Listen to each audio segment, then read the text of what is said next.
Welcome back, everyone. I'm the Battlecry Gamer, and we're back with the next class in the playtest, which is the Guardian. So the Guardian is a defender support class, and that's kind of one thing I'm really noticing about Battlecry. Both of the classes here are rather supporty. Now, that's not anything bad necessarily. It's just for a book that's probably going to be very martial focused. I just find that such an interesting choice. Granted, we saw from the commander the other day that they have a lot of really promising design choices, and a lot of people are very hyped for it. Guardian, though, has been met with a little bit more scrutiny. So let's take a look and see why a lot of people are having some problems with this particular class.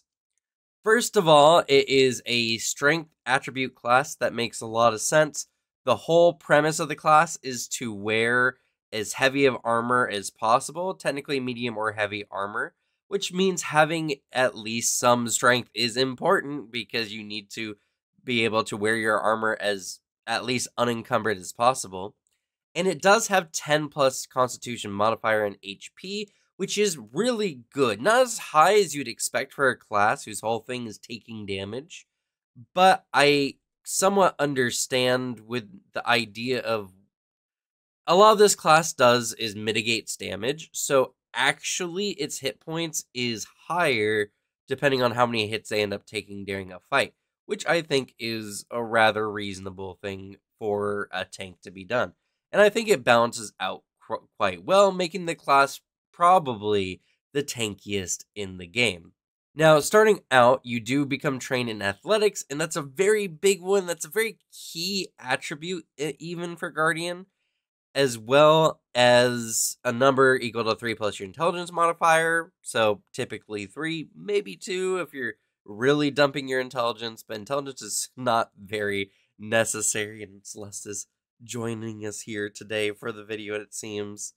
Trained in all simple martial weapons and trained in all types of armor, which is interesting because honestly, if you use a light armor as a guardian, you nerf yourself pretty heavily. And yeah, I don't really have much to complain about.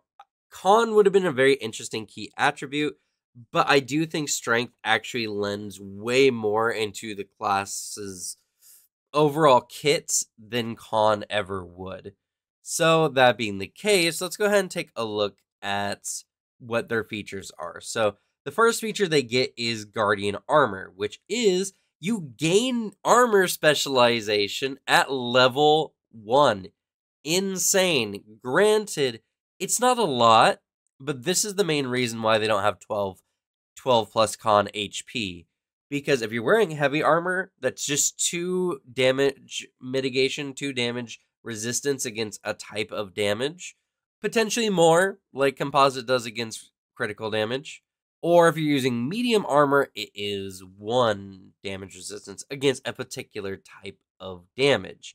And since these damages are pretty universal, like slashing damage, piercing damage, bludgeoning damage, there's a lot of really good ways that this comes in handy. And so against certain foes anyway, your HP is going to be equivalently higher, as your ability to mitigate damage is just going to be better.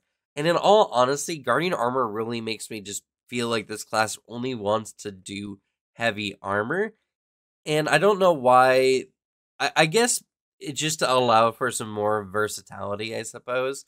But heavy armor is really where this class wants to be, because you get the highest AC value you can possibly get, and you'll get the best bang for your buck for armor specialization and similar effects.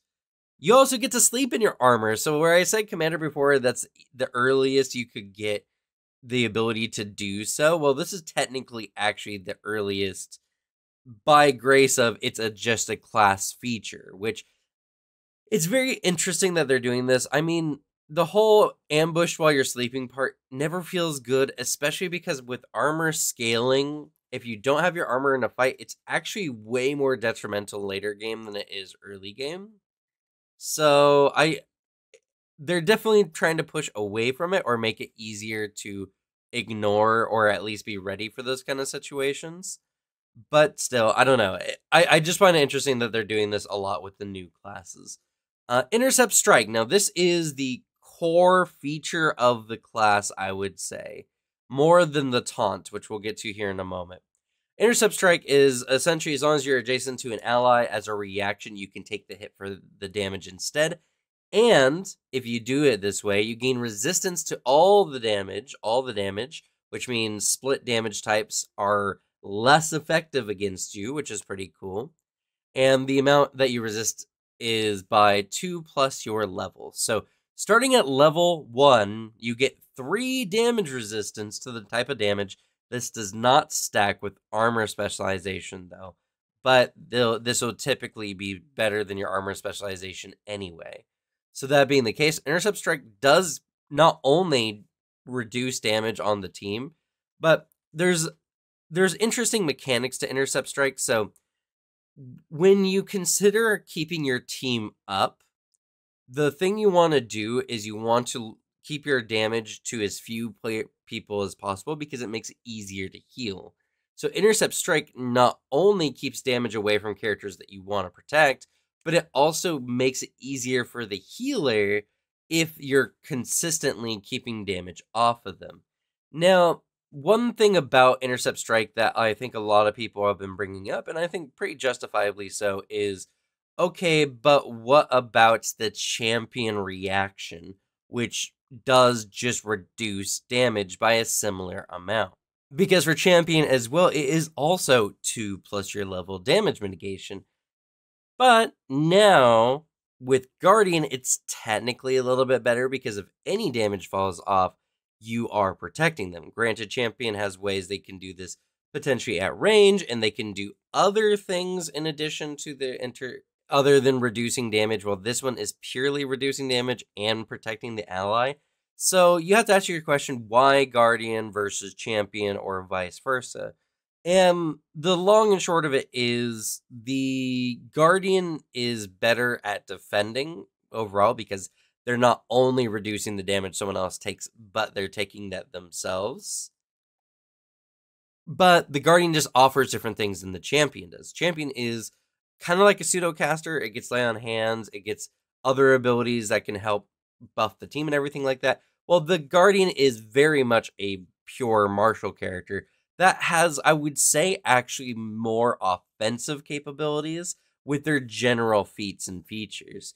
So it's something that I don't think it's necessarily Champion versus Guardian, but I do think that a lot of teams are going to pick between having a Champion or a Guardian. If you're going into a game and they already have a Champion, Guardian might not be the one to take, especially because you can't stack the bonus resistances. So it means you could defend more people, and I guess in a party size of like 6 or more players, it's not as bad. But it's definitely choosing one or the other. And you know what? That's fine, because just choosing an option that suits you better. I mean, a Guardian is a very different aesthetic than a Champion. A Champion is one, tied to their oaths, their causes, and tenets. A Guardian is just a guy who likes to defend other people. So they do have some unique differences, but I figured I would mention it because it is somewhat relevant to this particular class. Speaking on relevant to this class, Shield Block, really good. Commander also got this, but I think for the Guardian, it makes a lot more sense why you would take it. So, yeah. Next, we have Taunt. This is the other unique feature, and one that I think myself and a lot of other people have been bouncing around with our general impressions of it. So, essentially, what happens is when you taunt a target, you taunt a creature within 30 feet, and the creature must make a will save against your class DC. Regardless of the result, they're then immune to it until the beginning of your next turn. So essentially, you can taunt each enemy once per round, once per turn, essentially, which is not bad, but it does kind of feel bad if they manage to crit succeed, as then nothing happens. Now, this trait does need either the audio or visual traits, but that's not a super big deal. And so what happens, right? If they succeed, we already talked about crit success. So if they succeed, they get a +2 circumstance bonus to attack you. and to their DCs to affect you, but they get a -1 to attacks and DCs against anyone else. Now, this is circumstance, so that means potentially it can be stacked with other bonuses the enemy might have. Now, for DCs, that's not typically a thing, but for attack rolls, definitely there's lots of status bonuses or item bonuses that just will stack on top of it. So this is very interesting, but let's talk about the other effects. With failure, it increases the penalty to affecting anyone else, and with crit failure, it increases that even further at -2 and -3 respectively. So this is a debuff. The main point of taunt is not necessarily drawing aggro away from your allies. More, it is a debuff. And that's kind of, I think, a part of this a lot of people are missing. Because a lot of people like to take a very disingenuous, take on it, where they assume, what if a worst case scenario? What if they just ignore me anyway and continue to attack my ally? Taunt is a very easy and very potent debuff because it's DCs and attack rolls. I mean, Frighten does the same thing, but Frighten needs to go up against Will DC specifically, similar to this one, and you can only demoralize an enemy once per 10 minutes, or the same enemy once per 10 minutes. So this one can be done round after round, and it doesn't make the enemy easier to hit, but it does reduce its ability to affect other people. So I would say that Taunt is really not that bad, and it scales off of your strength because it uses your class DC.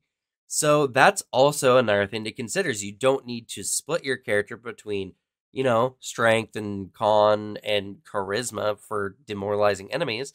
This is essentially a demoralize that, while it doesn't weaken the enemy, it making them easier to hit, it does weaken their ability to affect other people, and it scales off of strength, which is much more in this class's favor. So I would say Taunt is not bad, especially early game. Now, even if they do choose to hit you, well, then we have the threat techniques that we can talk about. More specifically, mitigate harm. Now, when you pick this class, you pick one or two, either Ferocious Vengeance or Mitigate Harm. Now, Mitigate Harm, what it does is you actually gain just flat resistance to all damage the target does of your taunt, equal to 2 plus half your level, probably rounding up. So at minimum, 3 resistance. And that's the same as your intercepts. Though it doesn't scale as quickly as your intercept, but it does increase by an additional 2 at 5th level, 11th level, and 15th level. So it does make a really good, just flat resistance to targets of your taunt. So even if they do decide to hit you, even though you're more likely to be crits, which is actually not the case, but we'll get into that here in a moment, you are still going to be resisting more damage than people will be on average. I mean, by level 5, this is 2 plus 4 plus 3. So that's 7 damage resistance at level 5, which is absolutely nuts. It's something that I think is really beneficial to the class. Now, if they decide to instead ignore you and attacking your allies at the penalty they would have gotten for the taunt, then we have Ferocious Vengeance, which is you deal 2 damage more to a creature until the end of your next turn if they harm or use a hostile action towards anyone that's not you. So this means that if they do ignore you, you do more damage. And this damage actually increases by 2 at 9th level and 2 more at 16th level for a grand total of plus 6 damage. Now, this is nothing compared to Barbarian's rage damage, but it's something that is nice. And honestly, Guardian does not need to use a shield, even though that's kind of like the perception of the class. So with the Ferocious Vengeance, if you're a 2-handed Guardian, you can actually do some pretty good damage. though with some caveats. So let's get to, I think, probably the main issues a lot of people have. Well, actually, first, let's talk about Tough to Kill. You get Die Hard for free, and once per day, if you would be increased to Dying 3 for any reason, you'd stay at Dying 2 instead. So your character doesn't die very easily. That's pretty cool. Not anything super fantastic, and hopefully not something you need in a lot of time. Or for a lot of combat situations, as, hopefully you're not getting downed and dying in most combat situations you're in. But this is the main thing I want to talk about right here, which is weapon expertise. So, weapon expertise and the weapon specialization, which increases damage, is far away from most other martials. Though they do get to master, which is something they have at least over alchemist, but they get weapon expertise 2 levels after most everyone else. Similarly for weapon mastery. This does mean that they do suffer from accuracy, meaning that if you go vengeance, you have a chance of not hitting and you're far from critting, which does hurt your overall damage potential. It's something that I feel like is just a weird balance. So, okay, with vengeance, if they don't attack you, you essentially get your weapon specialization effects, which this does stack with, I should say, earlier than most. So you get it at level 1, first of all, which is actually pretty good. And then at level 9, you have 2 levels essentially where you don't get any bonus. And then at level 9, your bonus jumps again. And even at level, or even when everyone else gets mastery, they're still behind you. So I guess it's really not that bad. Sucks if you're mitigation. And that's another kind of conversation to be had. But it's very contingent. And of course, this is an action cost to get this benefit, where most everyone else just kind of gets it for free as a general thing. So it's something that just feels harder. It feels harder to do damage and to attack. And is that a problem for what is supposed to be a support class? And I don't know, honestly speaking. If you compare it to Champion, even they're even behind Champion in a lot of regards. It's something that I feel like it depends on the player in general. I think a lot of it will be made up through feats, and feats are going to be one of the strong points of the class. But if we were looking at just the base class kit, the big things you get is you get armor mastery faster than anyone else. So whenever your armor goes up, it's going to be at at minimum 2 more than any other class, and more often than not, like 4 or more levels faster than anyone else, which is okay. But even then, when you taunt, you actually kind of lose your bonus proficiency because the enemies is easier to hit you. So the armor mastery in AC is already such a passive part of the game, not very active, and doesn't participate in a lot of how you play the game. So with taunting, it makes it feel counterintuitive. Like, I have a really high AC, that's the point of my class, but if I taunt, I sacrifice it. Now, you don't have to taunt enemies, of course, and I think that's kind of the real deal here. Is taunting is not something you should be doing every turn, but instead it's what you do when you choose to support your team in this way by reducing the enemy's ability to affect them. What you should be doing more often than not is intercept strike. This is the thing where, even though your AC doesn't play into it, you're using a lot of your damage mitigation abilities around it. But yeah, so you can see already the class, I've talked like 20 minutes without even getting to the feats. The class is already a interesting class when it comes to its overall purpose. I think it does the purpose it wants very well. And it does get greater armor proficiency, which increases its base resistances even higher. And it does kind of get the benefits of having the ability to crit succeed on success every type of save. They get it for fortitude and will normally, like most classes, get 2 of them.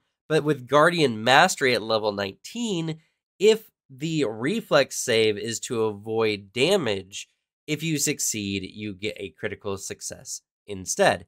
And you always benefit from your armor's item bonus to AC for the purpose of your dex modifier, meaning that with the heaviest armors, you have essentially a 6 dex equivalently for your reflex saves against, a damaging effect rather. So that being the case, it's a very defensive class, very sturdy. Their overall resistance means that they can take more damage than a barbarian typically can. And as well, they get armor proficiency faster than everyone else, but they do lack in offensive capability. And I feel like that's something that is going to be a problem for a lot of people who want to invest into the class. Now, they get the benefit of having strength being their key attribute, so at the very least, they're not lacking in that department, but a 2-point difference to strike an enemy is a pretty big damage nerf because not only is it reducing your overall accuracy by 10%, but it's reducing your chance of critically by a substantial amount, which does just reduce your overall damage. So, that being the case, it is kind of a feels bad moment when there's a lot of things here that you want to do to attack or do whatever, and you're just going to miss. And especially early game, like obviously everyone starts off at train, so it's nothing you're going to feel. But around the level 5 area, when everyone else is picking up that increase to their ability to hit enemies, you aren't. You're just becoming tankier, which you're giving this bonus away when you taunt. So, yeah, it's a class I think is just a lot more nuanced than a lot of people give it credit for better or worse. I think it's still really good, and I think it does a lot of what it wants really well, but the core of it is definitely going to be from its feats. So let's go ahead and get into them. So starting off, we have Bodyguard. So Bodyguard, during the every day, you choose one of your teammates to be your charge, and whenever you intercept strike for your charge, they gain for 1 round an amount of physical damage resistance equal to 1 plus half your level, so 2 when you start out. You can take a 10-minute rest, like a lot of other classes, to change which charge is your charge before your next daily preparations, so you can change this as necessary. And this is a feat that's okay in a lot of situations, as long as there's lots of enemies. If your ally is likely to get attacked multiple times, which there are a lot of enemies who are known for flurrying against particular targets, then this is actually not that bad, and this can extend your ability to reduce damage to someone, and they keep it for 1 round, which is pretty good. So this is already like a feat that separates it very heavily from Champion. Champion doesn't really get any other feats that are good at mitigating damage to their allies. Maybe the ability to increase their AC, but not mitigate damage. This one, level 1, we're already doing this if you decide to go the Bodyguard route. Larger Than Life is a silly feat. I don't know if I like it, but I guess it's fun. So essentially, while you're wearing heavy armor specifically, you're just counted as being 1 size larger for the purpose of disarm, grapple, reposition, shove, and trip, and being swallowed. And you count as 1 size larger for the purpose of using these actions and having these actions used against you. So it's almost like getting the Titan Wrestler feat, only not exactly, because you're not going to be able to do anything to gargantuan creatures, which is not a thing until late game very typically, but something I figured I would mention nonetheless. And honestly, most enemies that do grappling, swallowing are of, large or huge sizes. So, I mean, the swallow thing, it might come up a few times, but there's a lot of huge enemies that still would be able to swallow you. So, yeah, it's a very weird feat. It's very interesting. I think it's okay. But when I look at this versus just getting Titan Wrestler as a skill feat and not using one of my class feats, this is not a really good feat, in my opinion.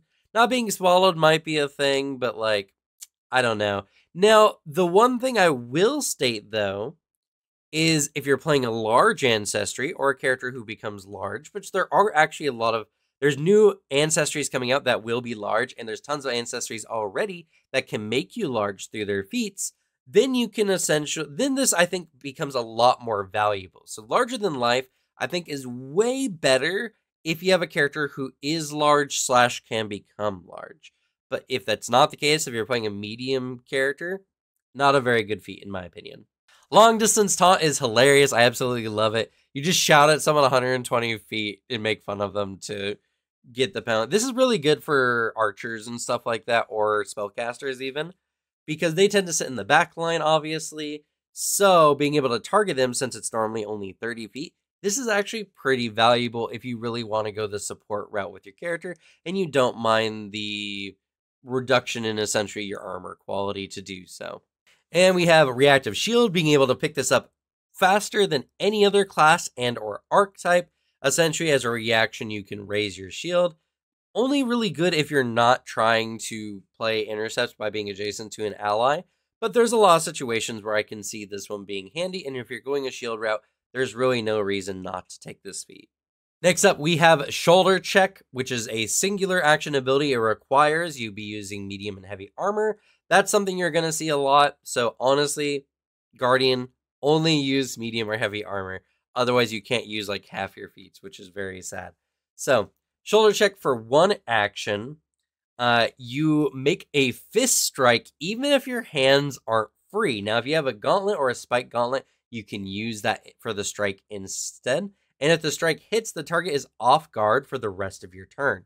Shoulder Check is really good for the vengeance style of Guardian, because when an enemy's off guard, they're essentially easier for you to hit, and it only really lasts for your turn. So this actually can make up a lot of the difference in proficiency that you have versus anyone else. And Shoulder Check has an additional benefit that I should mention. It is a good way to use intercepts better. And what I mean by this is when you're intercepting a strike, you need adjacency to your ally. Frontliners are typically mostly flanking enemies to make the enemy off guard. And so that puts you in a situation where, do I flank with my ally so that we get this enemy off guard? Or do I, what do I do? Do I stay next to them to defend them against blows? And Shoulder Check allows at least you to benefit from the off guard, not your ally. So it's a bit more selfish in that regard. But honestly, if doing damage is one of your concerns about Guardian, Shoulder Check honestly solves a lot of those problems for you. And the whole intercept and flanking thing is, I think, a pretty big issue for the class in general. Again, you want to be like melee fighters in general want to flank as much as possible, especially if you're close enough to be considered adjacent. Then you probably should be trying to flank an enemy as best as you can. So that does make it a little more difficult, because your ally needs to be adjacent to you to get the benefits from your intercept if they want it. But on their turn, they might choose to just not be next to you. And that's another problem with intercept, is it's only good if your ally has not moved yet or decides to maintain adjacency to you.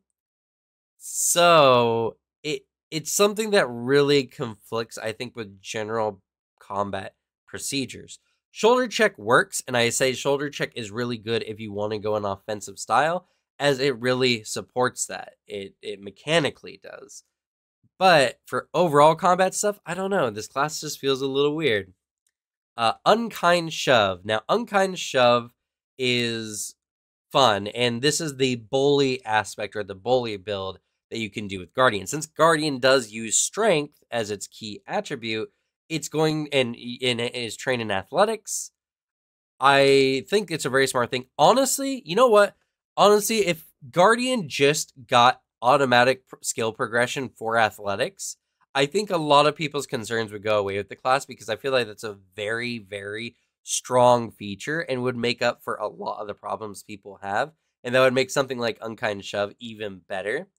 Because essentially, when you successfully shove using Unkind Shove, the creature takes an amount of bludgeoning damage equal to your strength modifier, or twice that if it's a crit success. If your character's insanely good at shoving, then, that is an offensive capability. And this is essentially like the ability to do damage without striking the enemy. It's not as going to be as much damage as striking the enemy, but it is going to be more consistent when you consider your proficiency accuracy differences to other martials. So Unkind Shove, I think, is really good, and if your character becomes legendary athletics, critting on enemies is going to be very easy, meaning you're going to be doing massive amounts of strength damage to enemies very easily. And honestly, doing multiple shoves, like there's a lot of ways this can do a lot of damage, especially if you hyper focus athletics. I want to vote for giving Guardian just automatic athletics progression. I think even though that's a very strong feature, I think that would very much improve a lot of people's mentality on the class. Next up, we have Armor Break, a very strange feat. A lot of people really love it, mostly for its flavor text. But for 2 actions, when you are currently at half your hit points or lower, you're wearing medium or heavy armor, and the armor is not currently broken. It says here, you flex your muscles to crack your armor, and you push the charge into your enemy alongside with your weapon. So you make a melee strike. If it hits, it deals an additional 2d6 piercing damage, and this additional damage increases by a d6 every other even level or every 4 levels, however you want to look at it. Now, this strike does count as 2 attacks for multiple attack penalty, and even though your armor is broken, you don't take the penalty to speed that you normally do, because broken armor doesn't remove that typically. And you can still benefit from your bulwark trait, though the bonus is reduced by 1. And so it's like you break your armor, which is pretty devastating, honestly, because for medium armor, it's -2 to your AC, and for heavy armor, it's -3. So you're giving away pretty much your entire armor penalty, or your armor bonus, for the ability to do a power attack that you can do only once, essentially, per combat.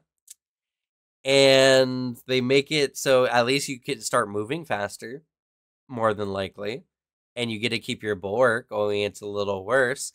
I don't really like Armor Break. I feel like just take Power Attack is just a better solution than Armor Break, because Power Attack you can use like every round. You don't have to sacrifice your armor and whatever. I mean, Guardian has so many ways of mitigating damage that, with the idea that they're just going to get hit anyway, it's not a super bad idea to do something like this.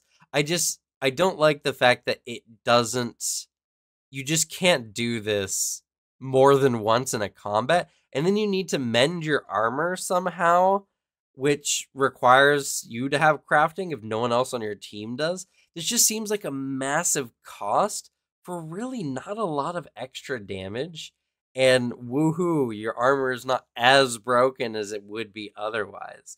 That's just not really good, if you ask me personally. So Armor Break is fun thematically, but not a good feat in my opinion. Covering Stance, 1 action. This is actually really good. It's a stance, and I love stances in classes.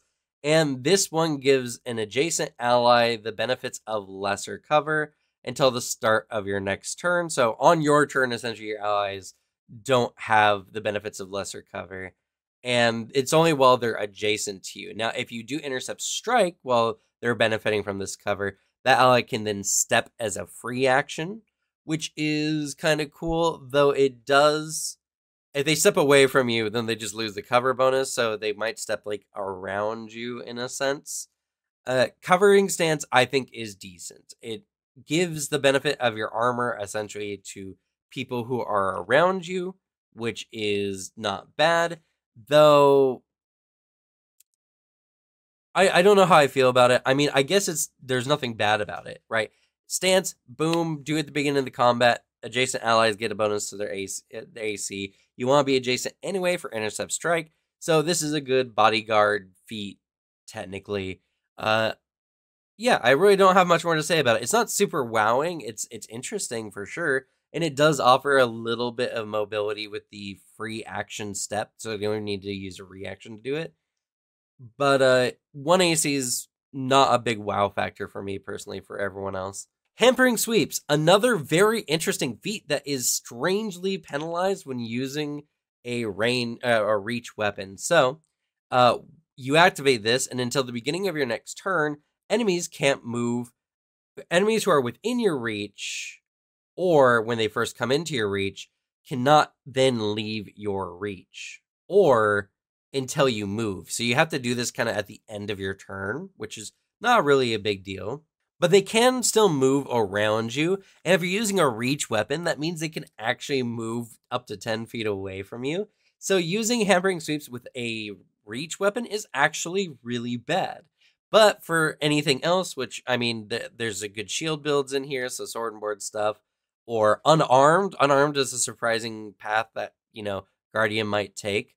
It is a lot better. It's an interesting one. I really like it. The ability to just straight up lock down enemies is pretty good, though this does conflict with a lot of other potential feats you might be able to take. This one I would say is a lot more selfish. You want to do this when you're trying to lock down enemy that you're trying to currently take down. So, I think it is pretty okay overall. There's a lot of ways this can be used against you. It makes you not want to use reach weapons, which is kind of sad. But honestly, it's a really strong ability to just lock an enemy down. They just can't do anything but choose to hurt you, which if you have like the mitigation taunt feature, then you just, you taunt them, hamper them. They have to really attack you or do nothing else, and you're just going to be mitigating a lot of damage. So, yeah, I think hampering sweeps works really well. It's just one of those strange ones that punishes you for using certain types of weapons. Raise Haft, I think, is genuinely pretty good. So if you're using a two-handed weapon, you gain the parry trait. Very simple. If the weapon already has the parry trait, it becomes +2 rather than +1. Really good. Honestly, it makes me want to play a two-handed Guardian who uses a big two-handed weapon, and now I can boost my AC even more. If you're playing a selfish Guardian, Raise Haft is pretty good because it increases your own survivability while allowing you to wield a two-handed weapon, which I think is fantastic. Shielding Taunt is exactly the kind of things that make Guardian, I think, a lot better. I've been pretty negative, I admit, up until this point, mostly because, one, I see what a lot of people are saying, and I want to make sure that opinion gets a voice, but two, I do think that there are some, practical moments where you playing the class might feel bad. Shielding Taunt is definitely not one of those feats, and honestly something that will be a must-take if you're using a shield as Guardian. So, if you're wearing a shield, for a single action, you raise shield and then taunt a creature. The taunt gains the auditory trait, so you can't make it visual, and the target gains a -1 circumstance penalty to their save against your taunt. This is really, really good. This makes your taunt more likely to go off, makes it more likely for the enemy to fail or crit fail, increasing the penalty they get a lot more, and it's one of the things I've been really missing in the game, which is just efficiency with the raise shield action. Raise shield is something so many characters want to do, but can't because they just run out of action. So many classes are so action hungry that raising a shield becomes a tax burden, or like a action burden. And Shielding Taunt removes that by combining it with one of your core class features. Shielding Taunt is brilliant design, and it works very, very well for the Guardian. Next up, we have Area Cover. Now, this is an interesting one, but very niche. It requires heavy or medium armor.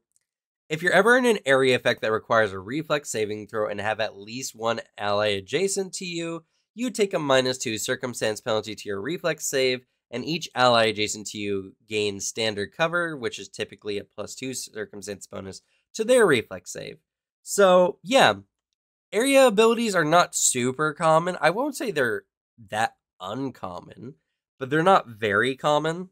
So this one's interesting. It's also weird because it's not a certain action, so I guess you can just choose to do this or not, which is interesting. I don't know.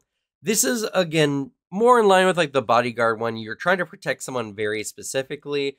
Area cover is another good feat in that line of feat choices, I suppose. Averting shield, another very niche feat. Essentially, when your shield is raised, you're always benefiting from avert gaze. That's very uncommon. Those type of enemies, I would say, are rare in the game. But I do like the action efficiency because you just get this benefit while your shield is raised. So I can't hate it. I just think it's very specific. But, if you have it, like, I'm not going to be mad. It's just, it's like, when will this happen? When it does come up, though, it's going to be really cool. So I guess, it is what it is. Flying tackle. If you've seen my short about it, it's really fun. I absolutely love this. So you just stride, then leap, which is pretty cool. So you stride, then leap. It's a lot of movement. If you end your movement adjacent to an enemy, you can attempt a trip on that enemy. And if you succeed with your athletics check, you get a crit success instead, which just means it typically does damage. Flying tackle is insane because it's technically 3 different actions all rolled up into a 2-action activity that gives you a improved trip that crits on a normal success. Not only that, but you can do this while burrowing, climbing, flying, or swimming, which makes for a lot of really funny situations. So honestly, flying tackle is really good. It is a flourish, but they don't really have many flourishes, so it's not really a big deal. I think this is really good, and I think this further makes my call out for making athletics just an automatic skill improvement for them much more worthwhile, because with this you can trip anyone, and not only that, but you can cover so much ground to trip people. I just think this one's a lot of fun. This one is a fun feat purely for the sake of just in the role play of it. It's hilarious. It's really good. Intercept energy just allows you to now use intercept strike on anything that uses acid, cold, fire, electricity, or sonic damage. Very sweet and simple, but this improves essentially the effect of your intercept strike ability. So if that's your main thing, this is definitely a feat you're going to want to take. Intercept foe. This one actually does end up working with intercept strike later, so keep that in mind. But what this one does is that if an ally is the target of a melee strike, has to be a melee strike, not any like range strike, which I think is kind of bad. Honestly, I think it should work for range as well, honestly. But anyway, and you could reach them with a stride action. As a reaction, you stride up to them, and you can use burrowing, climbing, flying, or whatever if you have that as well.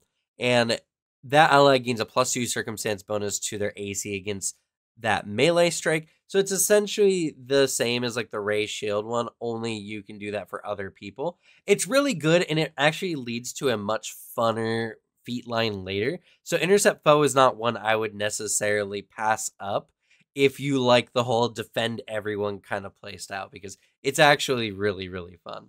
Shielded attrition is very interesting. So what I really like about this is it is more action efficiency. You raise shield and you stride up to half your speed. Now, if this movement triggers any enemy's reactions, regardless of whether they take it or not, the enemy is no longer capable of using their reactions to any of your allies' movement until the start of your next turn. I like shielded attrition better for just the pure fact that it lets you raise your shield and move half your speed. That's, I think, really, really handy and just makes shield efficiency better overall. But the ability to negate some reaction, not a lot of enemies honestly have reactive strike or anything, so it's not that common, but there are some situations where this can really come in handy. So shielded attrition definitely, depending on where you are in the initiative, is really good for the reaction ability. I guess no matter where you are in the initiative, being able to raise your shield and move half your speed is always just going to be pretty good. Disarming intercept, very good, but conflicts with taunts slightly. So with a free action based on the trigger of you intercept a melee strike made with a weapon and are adjacent to the creature that made the strike, you can attempt a free disarm on that strike, essentially. You don't need to have your hands free, and you add an item bonus to your athletics check equal to the value of the armor's potency rune, which you probably don't even have, honestly, at this point, but it is nice that that does improve as you level up, essentially. I like this one. The problem is that it does somewhat conflict with some parts of the kit. First of all, if you do this to intercept the strike from someone else, there's a chance that the enemy might be taunted by you, and it's a circumstance penalty that Disarm does that pretty much matches or exceeds what the penalty for taunt can do, which means if this is your taunted foe, doing this is not worthless, but it kind of just counteracts your taunt, kind of. Now, the enemy will still need to spend an action to readjust their grip, and that's forever until they decide to do so. So that means you might not need to taunt the enemy anymore after that round. Though you might lose the benefits of something like Vengeful Strike or whatever, or the Vengeance style of taunt reaction.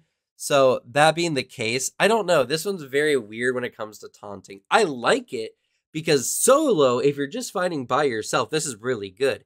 You do this, and now the enemy has a worse chance of hitting you with your super high AC. So if you're playing a more selfish Guardian style, Disarming Intercept is actually really good. Plus, you have strength scaling really well, and of course, you have athletics. Like, at least you're trained at minimum, probably expert at this point. So, that being the case, I think Disarming Intercept is a really good feat, but it's definitely more on the selfish side, I think, benefits-wise. Energetic Specialization, which that's not the right words for it, I would say. Energetic does not mean dealing with energy necessarily, but whatever. So what this one does is now your armor specialization effect can be used with a singular based on your choice when you select this feat of acid, cold, fire, electricity, or sonic energy damages, essentially. And this is specifically when you're wearing medium or heavy armor. So yeah, you just essentially you make your armor specialization effect better against a particular type of energy. Pretty good. I don't know if I'd select this feat more often than not, but it is a good way to cover your bases. And depending on the type of campaign you are, like if you're dealing with lots of devils, for instance, honestly, picking up something like fire would be not a bad choice, as that just increases the size of your defenses against certain types of enemies. So I say this one's good overall. If you have nothing else you would rather select. All right, Mobile Protection. This goes off of Bodyguard, and I really like this one. And this particular feat solves the problem I was talking about before with the whole needing for adjacency for a lot of stuff for Guardian. So now you can use Intercept Strike when your charge is up to 10 feet away and takes damage. So essentially, what this allows you to do is flank at least some enemies. Medium enemies, not large enemies, but at least medium enemies, which, you know, is the majority of the game. This allows you to flank with your charge specifically, and then still be able to use your Intercept Strike. This is, I think, really, really good and makes that playstyle choice better for working with someone in combat rather than just being their bodyguard. So I like this one in particular. All right, we also here at level 6 have Reactive Strike. Nothing unique about it. It's just Reactive Strike. Pretty good if you're playing, again, the more selfish style of Guardian, though Reactive Strike is a good lockdown ability. So it does just kind of work with the general class's capabilities of locking enemies down. Though if you're using Hampering anyway, then it's not really going to be that useful. But, well, I should say, I would take Reactive Strike over Hampering, though Hampering is better at keeping enemies away from your allies. It's based on your own choices. Hampering's not bad. I'm not saying it's bad. I just think that Reactive Strike is... If you're using Hampering, you're not going to want to take Reactive Strike. If you don't have Hampering, you're probably going to want to take Reactive Strike. Plain and simple. Reflexive Shield, another really good shield ability. So when you use Ray Shield, you gain your shield circumstance bonus to your reflex saving throws. And if you have the shield block reaction, damage you take from a reflex save can trigger this reaction, even if the damage isn't physical. Just makes you better at using your shield against energy stuff, more specifically. And getting the benefit of your shield circumstance bonus to your reflex saves is really good. It's one of the things that, again, Guardian actually has some of the best saves in the game because they just have so many ways of improving their weakest save, which is reflex. Their other two saves can be as good as you want them to be based on your stat investment, but you know, Reflexive Shield is really good if you're going the shield route. Stomp Ground, very interesting. Again, this is another solution to your, if you want to be a more aggressive style of Guardian, though I think in order to make the best use of Stomp Ground, you're also going to need to take Reactive Strike. So essentially, you stomp the ground, And each creature, so this does have friendly fire within a 5-foot emanation of you, must attempt a reflex saving throw against your class DC. If they crit succeed, nothing happens. If they succeed, they're off guard until the end of your current turn, which means you have one action left probably. If they fail, they're knocked prone. And if they crit fail, they're knocked prone and take a d6 bludgeoning damage. This is about the same as a crit fail trip, though it can be augmented by the things that affect crit fail trips. So yeah, overall Stomp Ground can be a AoE trip maneuver, which is really good. It also doesn't have the attack trait, so you don't suffer a multi-attack penalty when you strike after this, which I think is better. So another way we can get an enemy off guard pretty easy, because even if they succeed, they become off guard, and then you can strike them with whatever your third action is. Really good for the I want to do damage style of Guardian, which there are a fair amount of abilities that kind of lean in the more solo style for Guardian play. I like the idea and I really like it. The only thing I don't like is it affects allies as well. Honestly, if it was just enemies, I feel like it would just be a little bit better and would be less encumbersome and could work with more styles of the class's play style. But regardless, Stomp Ground is not bad. Group Taunt. This is actually really good, and it makes Taunt go from being kind of okay to being way better, because it becomes essentially a group debuff, essentially. So up to 3 targets can be now affected by your Taunt ability. If you have the range Taunt, that's 3 targets within 120 feet, which is really good. So, and it's with the use of a single Taunt. That being the case, you can debuff a lot of people every time, because taunt can be used multiple times in a round. You can taunt 3 people. You can taunt a lot of people, and that reduces their abilities to attack people and their DCs. Group Taunt allows Taunt to become a mass debuff, which makes Taunt so much worth it, even if you become that much more in peril from all these enemies. And it does open up some options, because if you have mitigation, you just decided a lot of enemies now have resistance against all their damage, which is really good. So Group Taunt is actually really, really good and makes Taunt better. We also have Mighty Bulwark, which just makes Bulwark better, and it can also be used against reflex saves that are not just damaging ones, which is really good.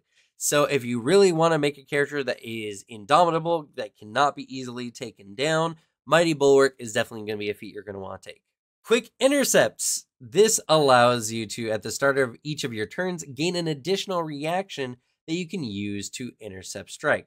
This allows you to intercept strike twice, which is really good, and something that I think works really well with a lot of the different ways the game can be played, and can work with the other one. What was it called? It was Intercepts Foe. Yeah, Intercept Foe. So now you can intercept foe, and then next, if your ally gets attacked again, then you can intercept strike. So overall, I think it's really good. Quick Intercept is, I think, a must take if you're going down the intercept route of being a bodyguard, essentially. Repositioning Block, another really good one. This one's a shield-based one, and it requires the use of Shield Block. It's a free action. So whenever you successfully use Shield Block to prevent damage from a creature's attack, you can then attempt a reposition on that creature, and you get a +1 item bonus to your check if the shield is level 4 or at least level 4, +2 if they're at least level 10, or +3 if they're at least level 16. So yeah, this allows you to move and reposition enemies more easily.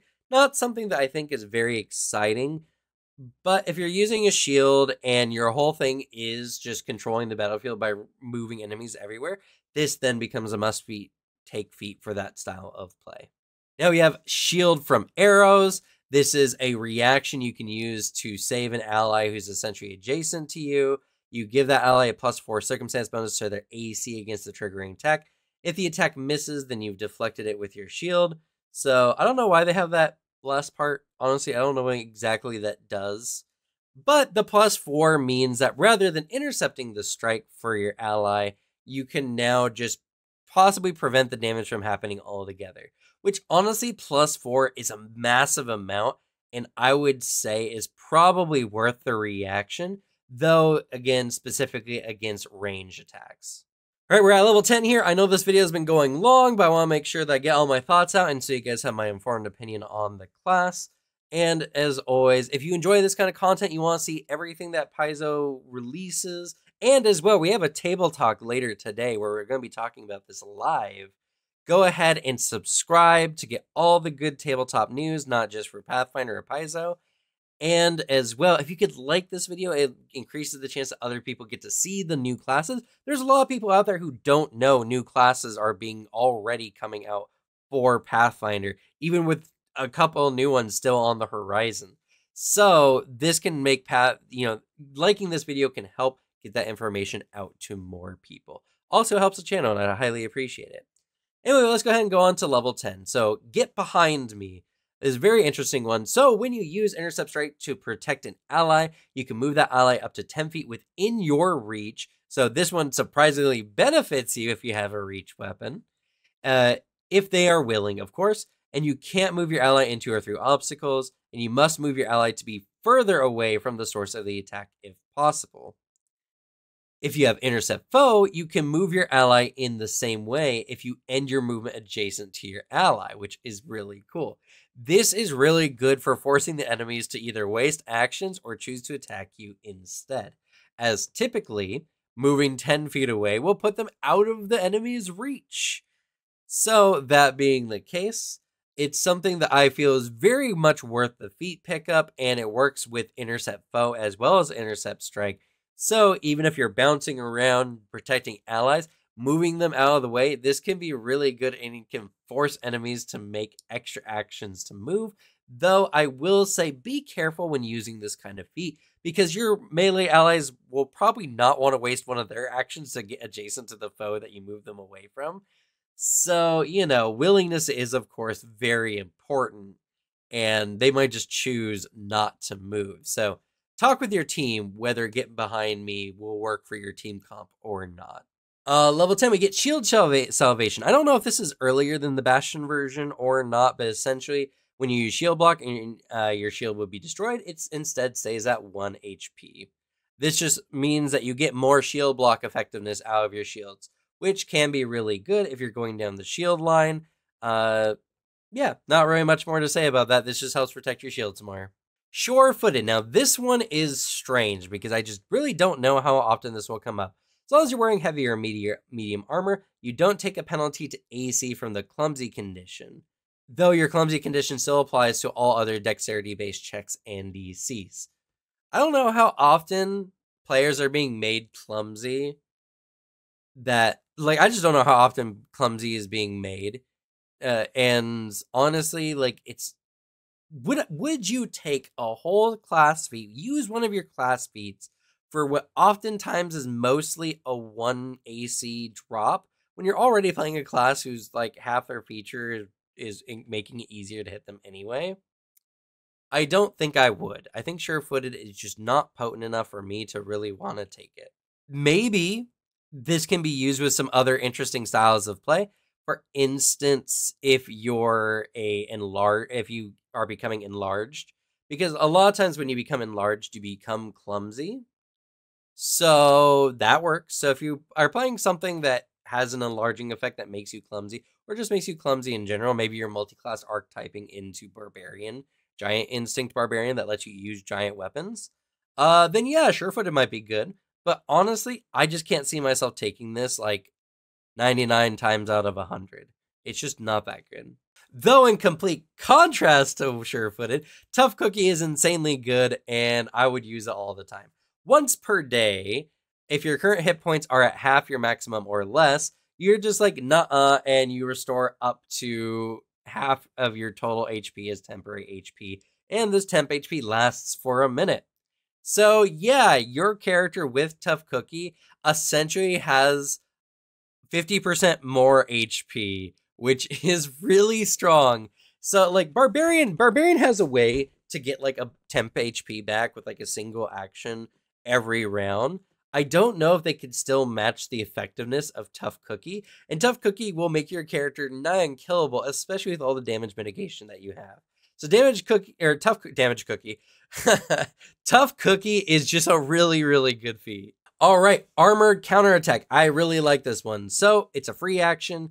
You must have intercept strike. So when you intercept a melee strike and are adjacent to the creature that made the strike, once per minute you can strike back. And if the strike hits, the target is off guard against the next strike made against it. So this is really good. If you're using intercept strike, there's really no reason not to take armored counterattack unless that free action is being taken up by a different type of action. True, it's only going to be used once per combat, but for a reaction that you're going to be taking anyway, like why would you choose not to just attack the enemy? So if you're going down the intercept bodyguard kind of route, armor counterattack is just really good. Paragon's Guard, also really good. It's a stance that many people have been asking for such a long time that just lets you have your shield raised all the time. If you're using a shield, Paragon's Guard is honestly a must take. It's just really good. All right, now we have right where you want them. Now, this does require you to be master in athletics. And what it does is increases the distance of your reposition or shove of an opponent to 10 feet on a success and 15 on a crit success. This just makes you better at repositioning and shoving. So if those are the things that you're doing a lot, then yeah, this is going to be really, really good for you.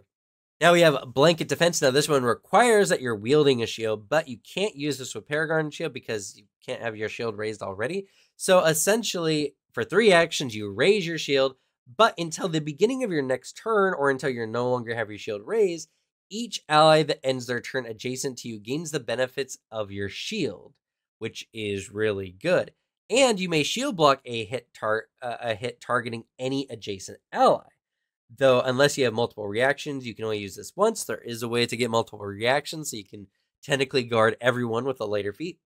If you're wielding a tower shield, and this is the thing I think is really, really good about this one, then all your allies can take cover behind it to gain the increased bonus to their armor class, which is absolutely nuts because it increases the AC bonus to +4, which is really, really strong. So Blanket Defense is the ultimate get behind me, everyone take cover behind my shield, boosting your whole team. If you're playing a very close-knit team, if everyone is like maintaining adjacency all the time, Blanket Defense is really good. I think it works very well for a very particularly defensive playstyle. Bloody Denial, 2 actions. It is another flourish, so something to keep. I guess so is Blanket Defense, but Blanket Defense took all your actions, so that didn't matter. But Bloody Denial is a flourish. Now you strike a creature. If you hit, the creature must make a fort save against your class DC. If your strike was a critical hit, the result of the save is 1 degree of success worse. So if they crit, nothing happens. If they succeed, the creature can't use reactions against an ally you designate until the beginning of your turn. If they fail, they can't use any reactions until the beginning of their next turn. And same as failure, but they're also stunned ones. They also lose an action. Bloody Denial, I think, is okay. It's 2 actions to hit the enemy to make them not be able to use reactions. Not many enemies have reactions. Again, this is something that a lot of people keep saying, but it's just true. There are some that do, of course. So most of the time, this is not doing really much of anything unless they're critting the failure. So honestly, I don't like Bloody Denial because most of the time it doesn't do anything. But again, depending on the type of campaign you are, if you're going up against a lot of enemies that just have reactive strike, then yeah, it's a lot better. It can protect your allies a lot more easily. But I feel like the situation is just too niche for a 2 action. All right, now we have Improved Intercept Foe. Really good here at level 14. When you intercept foe, you gain a +10 circumstance bonus to your movement speed. This is really good since most armors do penalize your movement speed. And at the start of each of your turns, you gain an additional reaction that you can use for intercept foe. This is the beginning of the ping pong build where you bounce around to your allies to give them your defense and aid. So yeah, a really, really good feat. And it's where intercept foe really starts getting interesting. Clang, free action once per turn. If an enemy critically misses you with a strike or spell attack roll against your AC, which is a very weird specification, but okay. I guess Signet Ring or the Shadow Signet Ring does against your Fort DC or Reflex DC. I don't know. Anyway, very specific, but either way, you either strike the triggering enemy or stride up to your speed towards the triggering enemy. If you do so and end your movement adjacent to them, they are off guard until the end of your next turn. This is really good for the selfish, I want to kick ass style of Guardian build. So that being the case, I would say this one's very much worth it. And I think a very interesting part, actually, I'm curious. 1 second. I'm sorry to go back up through here, but okay, no. Intercept strike is only when they take physical damage. Damn.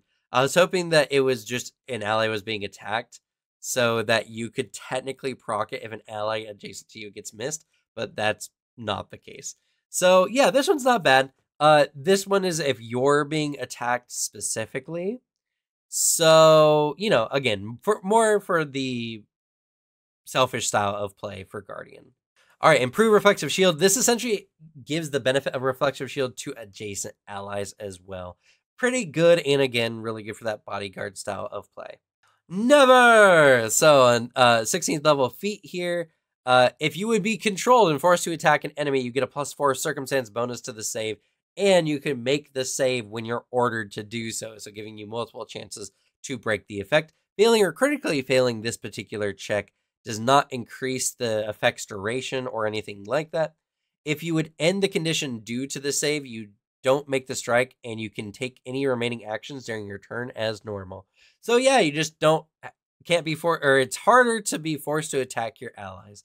Very cool, though very niche. Honestly, I can't see myself taking this feat a lot, but if this does go off in your campaign, it's going to be a real cool moment. I can guarantee.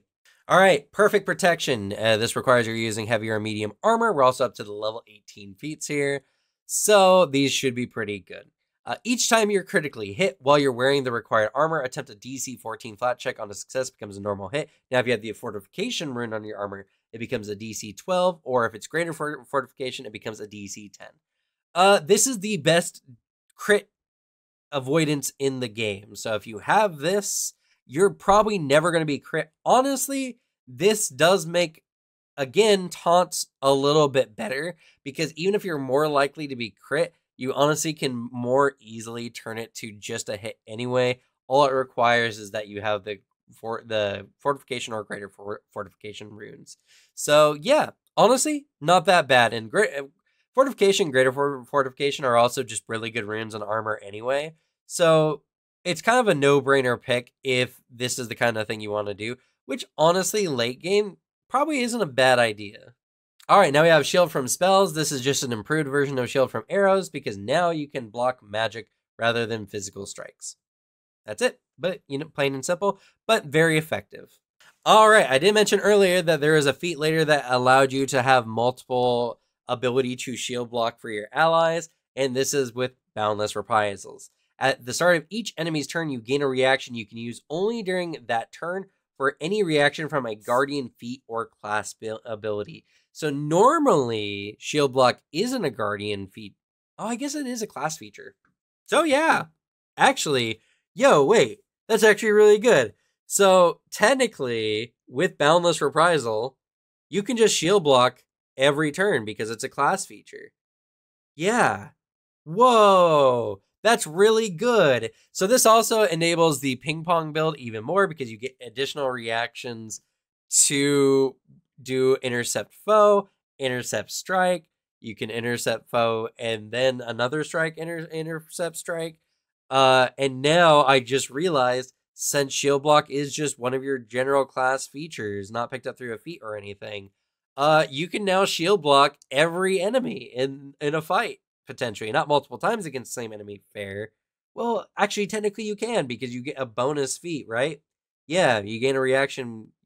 Well, okay, so not twice per enemy. You could do it twice to one enemy because you use your normal reaction, but then you could do this for every other. Yeah, so yeah, this allows you to shield block multiple targets, which is really good. Very good for multiple different styles of play. Boundless Reprisals, honestly, probably the better of the two feats, but let's go ahead and take a look at Quick Vengeance, because it's also really good. So when you intercept strike or shield block, you're then quickened on your next turn. You can use the extra action to move closer to the enemy whose attack triggered the reaction, or to just strike that enemy. Quick Vengeance is really good. Obviously, it allows you to just become quickened whenever you do pretty much anything you would normally do anyway. So you're pretty much always quickened. But I will say Boundless Reprisals just sounds like it's way more fun. I don't know. But Quick Vengeance, yeah. So that is the Guardian. I know this video was really long. I'm glad I didn't say at the beginning like I was expecting to that this won't take as long as Commander because honestly, there's not going to be much time between the two. Guardian is, I think, really good. It does what it wants really well. It also is just the tankiest class in the game. It has so much mitigation, so many ways that you can just keep yourself up that beyond technically the infinite HP Alchemist build, this is just a standard class that's just tankier than everything else. Its physical capabilities are a little lacking, but I did mention several feats that do make up for a large amount of those differences. And I do think that Intercept Strike is very contrary to standard battle like styles. Like most of the time you want to flank with enemies with using your allies, obviously. So you're not going to be adjacent most of the time. But there's ways around that, true, and honestly, the benefit of negating damage versus helping do a little bit more damage is not that big a deal. So I think Guardian definitely has a place. I think it's definitely a very particular, almost niche playstyle. More niche than I would say Champion is. But in comparison to Champion, this is a much more martial class. You get many more martial features, and it has more capabilities of doing some like active like fighting and damaging capabilities or bullying capabilities way more than Champion. I think Champion has more abilities that are one specific against groups of enemies, and two have certain abilities that are more like supporty to their allies, plus the ability to heal and everything like that. But they don't have the same martial capacity that the Guardian does, even though their 2-hit is technically a little bit better. Guardian, I think, still has more options and more things they can do in that way. And honestly, I think Guardian just can defend more people than Champion ever really can with their many feats that allow them to gain extra reactions to do so. So, yeah, I think overall Guardian does have a place. I do think they need to spruce up the beginning feat levels a little bit more. And I think give Guardian athletics automatic progression. If you do that, I think a lot of people would have way less problems with Guardian. And I think it'd be very fitting for this kind of class. And it'd be a very cool feature, in my opinion. But that's going to be it for me. Hopefully, this was elucidating for y'all and y'all got some information out of this. And as I mentioned before, we will be talking about this later today, 4 p.m. Pacific Standard Time. So that being the case, hopefully you choose to subscribe or at the very least join our Discord, the link in the description, where you'll get a notification when we go live. Anyway, thank you all so much for watching. Good luck with your games. Lead the bad luck to me. And have fun guarding your allies. Bye.